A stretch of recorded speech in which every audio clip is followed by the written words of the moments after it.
Situl Natura 2000 Roșcii 0152, Pădurea Floreanu, Frumușica, Ciurea, este amplasat în Podișul Central moldovenesc, aflându-se în zona de întâlnire a trei mari unități geomorfologice: Podișul Sucevei, Câmpia Moldovei și Podișul Bârladului.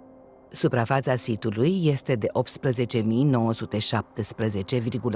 de hectare, fiind acoperită în proporție de 98,50%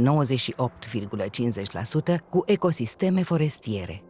În arealul sitului sunt prezente și clasele de habitate, culturi și pășuni în proporții sub 1%. Habitatele de interes conservativ din area naturală protejată sunt păduri de fag de tip Asperulophagetum, păduri de stejar cu carpen de tip Galliocarpinetum, păduri dacice de stejar și carpen și zăvoaie cu Salix alba și Populus alba.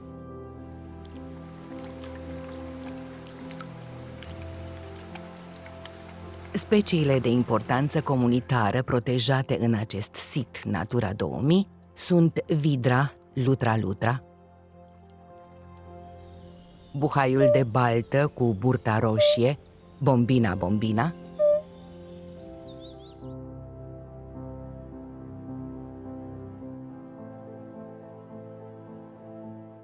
și papucul doamnei, Cypripedium calceolus.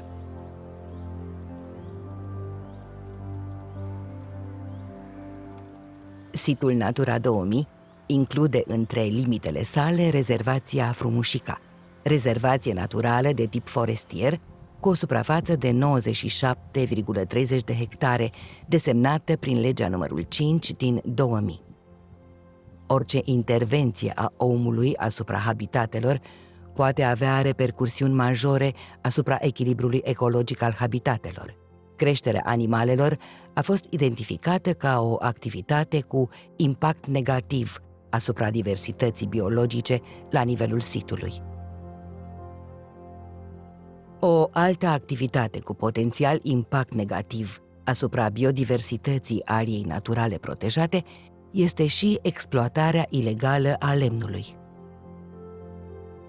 Scopul acestor situri nu este acela de a interzice activitățile economice, ci de a găsi soluții pentru a permite desfășurarea acestora simultan cu protejarea biodiversității. Natura 2000 nu înseamnă numai restricții, ci și numeroase oportunități.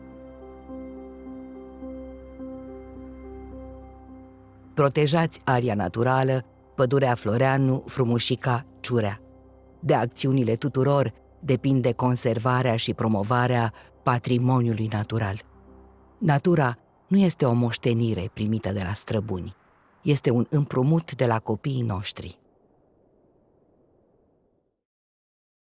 Proiect cofinanțat din Fondul European de Dezvoltare Regională prin Programul Operațional Infrastructură Mare